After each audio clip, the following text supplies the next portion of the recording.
Before I'll start sharing with you my testimony, I would like to make a declaration. Sir Chan, I am not great, and I refuse to read and write. Can I be a millionaire? Thank you, Aim Global. Ang gusto ko i-share sa inyo ngayong umaga, hindi ako bago sa Aim Global. Actually, we joined, my wife registered in 2007. But before I continue sharing with you my testimony, I would like to give a little background kung sino po ako. Sinabi na po, bilang kita ako pangalan, I'm Edwin, Poblacion, Sulit. Ano po? Kasi po, dalawa po kami ang Edwin Sulit po dito eh. Kaya, ako po, Poblacion. So I'm a surgeon by profession, but I used to serve the government, no? I choose to serve a hospital in the province sapagkat gusto po namin yung balanced lifestyle. Okay? Gusto ko yung medyo relax naman, ano? No. Maraming klase po ng mga doktor. Karamihan po sa mga doktor dito po sa nagfa-flux sa Manila kasi gusto nila yung lucrative yung practice nila.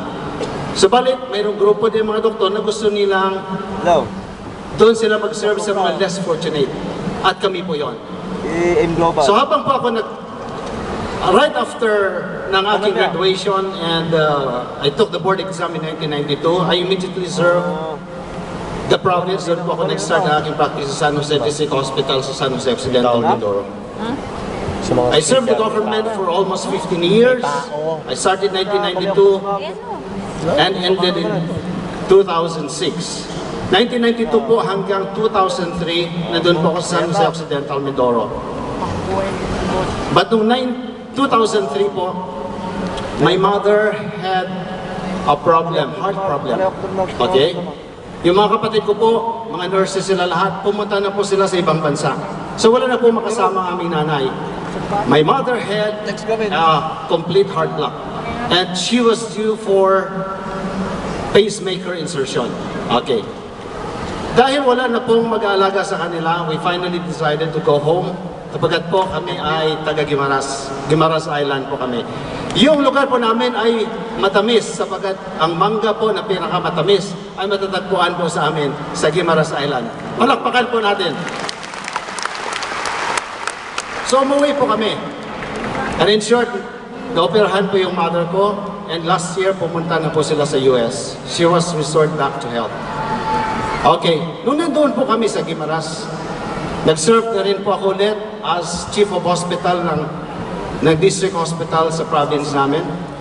And this is my time to pay back. Ano po, doon ako nagaling pero nag-umpisa ako ng service ko as a doctor, hindi naman po sa probinsya namin. Sabi ko, sige, ito ng panahon na para magbayad na naman ako sa probinsya namin. So I served there.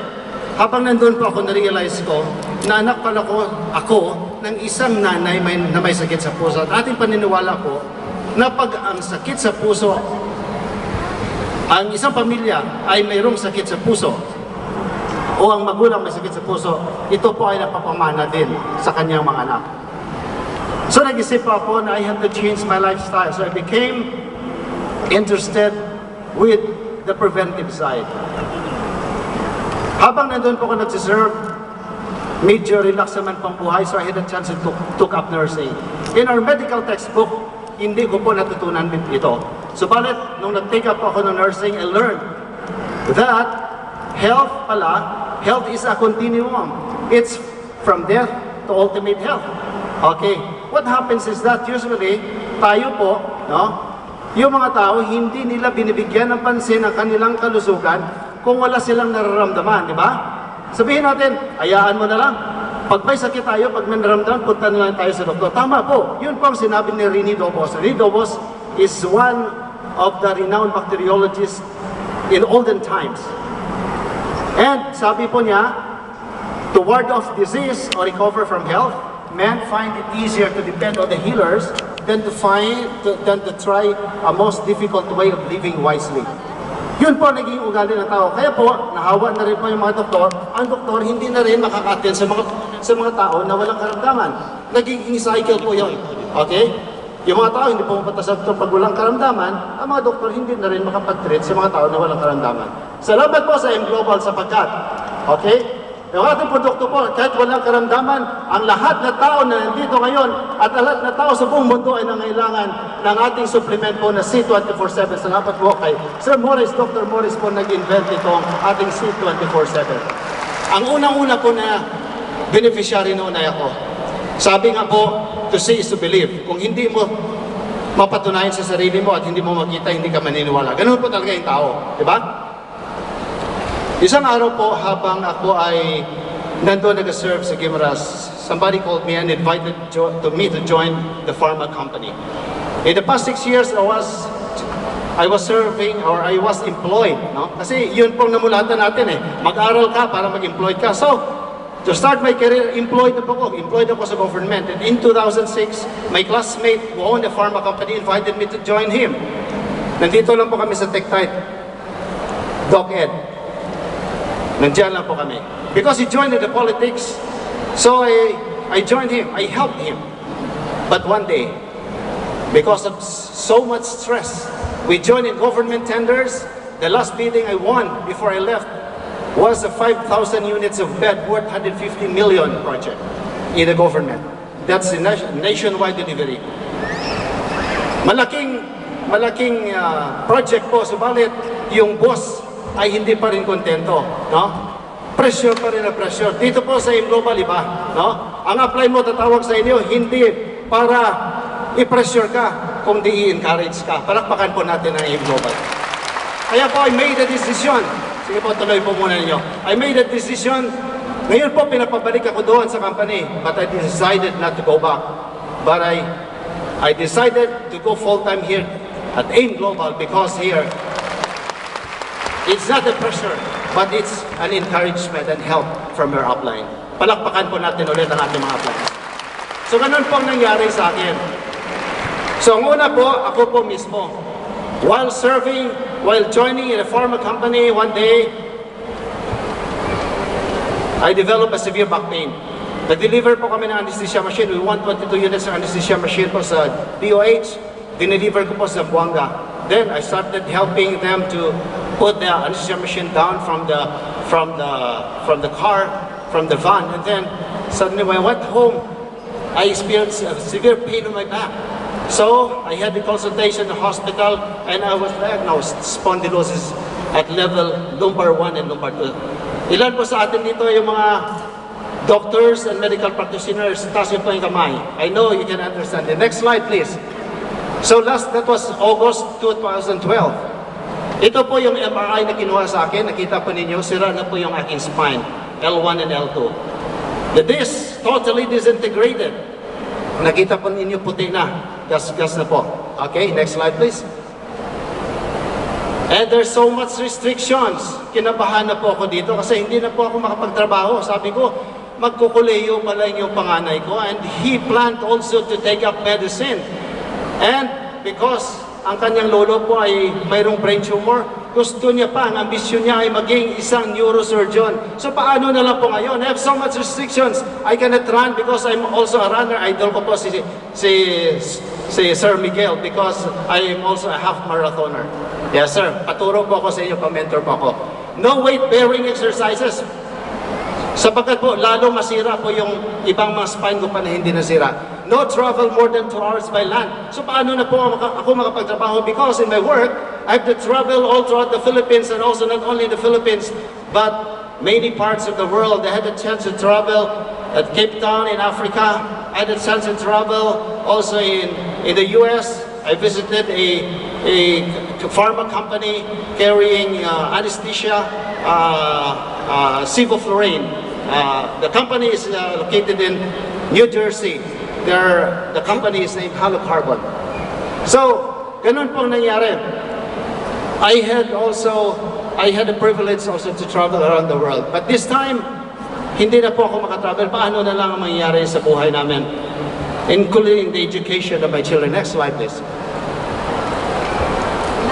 So the treatment includes rehabilitation exercises, pain medications, food supplements, And my doctor said, the neurospine surgeon from PGH advised me, sabi niya, Doc, kung hindi matagal ang sakit, hindi mag-respond sa rehab, Surge John o rehabs, idol ko po kayo kasi yun din po nakatulong sa pagpagaling ng likod ko.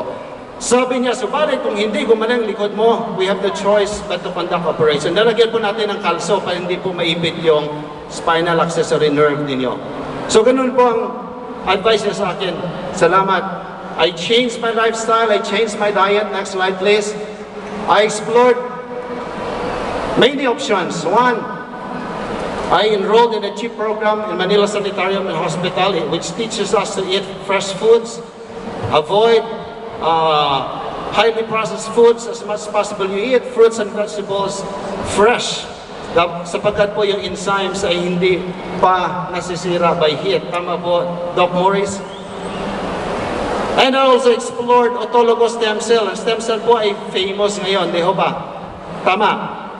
Stem cell, I also trained stem cell so that I will understand fully. Maybe it would help my disc, no? To regenerate. Yun din po ang isa sa mga options ko. And I also enrolled in naturopathic medicine. Corinthian Naturopathic College based in Glendale. So I began to understand that also there's a practice in the US, what we call orthomolecular doctor. I'm not sure if the Doc Morris is also an orthomolecular doctor. Orthomolecular medicine believes that in our body there's an optimum level of nutrition. And degenerative diseases, many of the diseases will manifest, the symptoms will manifest if there's an imbalance in that nutrition. Mostly depletion, I believe, because we cannot get any more the proper nutrition that we expect from the food that we eat because the soil in the first place is already depleted. Is that correct? Yes. Imbalance na po. Basic Filipino diet. What is a basic Filipino diet? Rice and fish, di ba? So ano na makukuha natin? Protein lang at saka carbohydrates. How about the other supplements? Thanks to AIM Global, Nature's Way, because they invented or developed the C24/7, the most complete supplement I can find in the market. Palakpakan po natin. Ituloy niyo po. Wala na po ako makitang supplement na mas kompleto pa kaysa completed C24/7. Ang complete na, dinagdagan pa, lalo pang kinompleto, dinagdagan pa ng anti-aging. Palakpakan po natin ulit ang C24/7. So ang ginawa ko po, mahirap din po mag-prepare ng food, especially kung nag-travel kayo. Kasi nag-improve na po yung symptoms ko.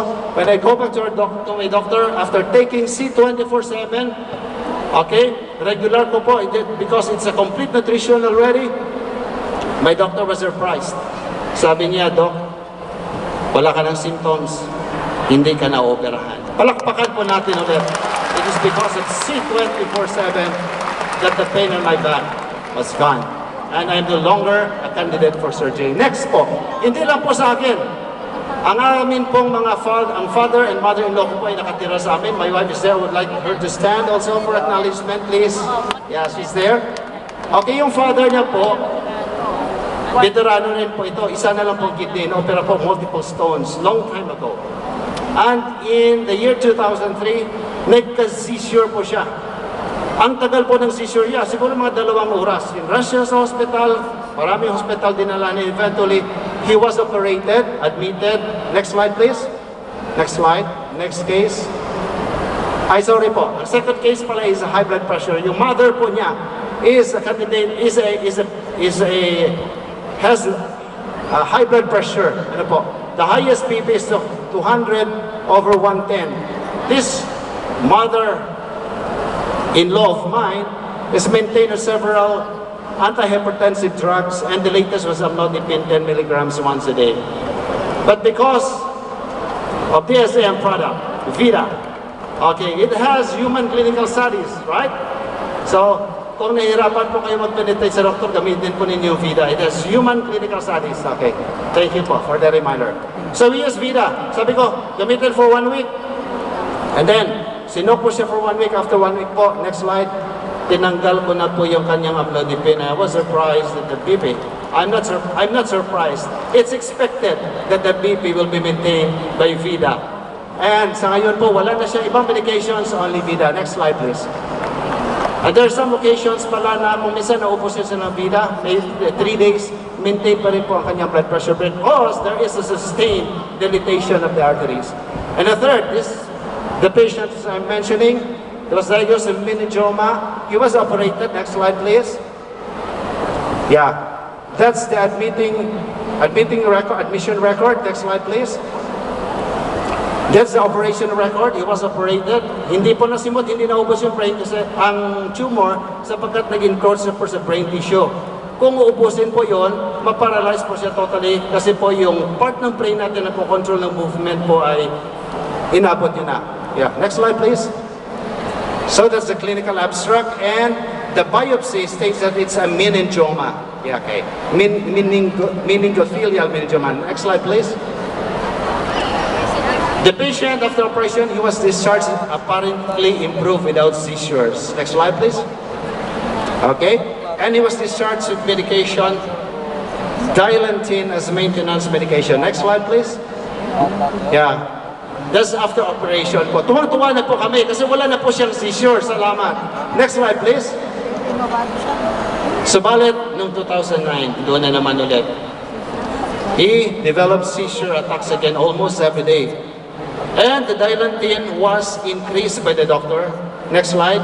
Subalit, ay kinakatakutan ng doktor, baka po maabot na yung toxic level. So he advised us in 2009, nagkukuna po ng assay. So, ang assay po nagsasabi, ang normal level is up to 20. Ang kanyang level po is 17. So, binigyan po siya ng another medication that was Depakote. Okay, next slide, please. At, good news. Next slide, please. Kahit gano'n na po, dalawa na pong gamot niya, nagsisisure pa rin siya. Sabi ng kanyang neurologist, tanggapin niya yung katotohanan niya. Accept the reality that in a lifetime of that patient, he will always experience seizure. Yun na po ang normal sa kanya. So balik po, hindi kami nawalan ng pag-asa. We tried using 24/7 to this patient. And after 1 month of using at a maximum dose of 9 capsules a day, dahan-dahan naman po namin yung increase. After 1 month po, mga January po, expected again.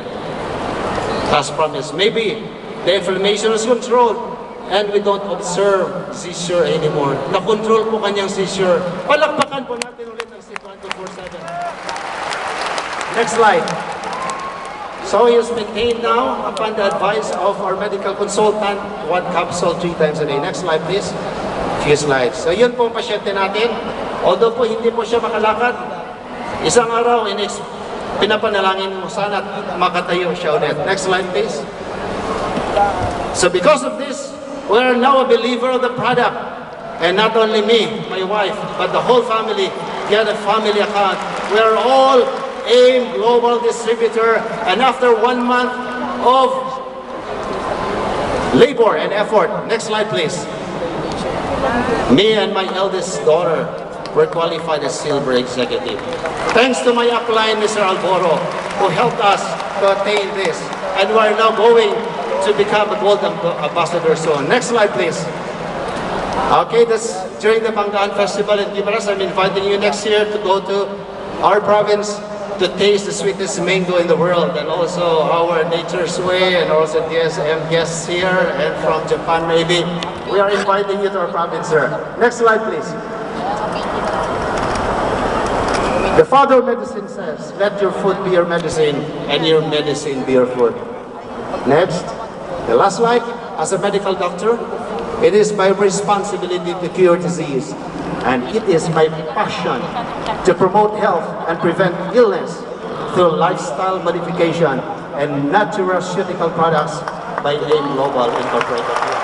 Maraming salamat po.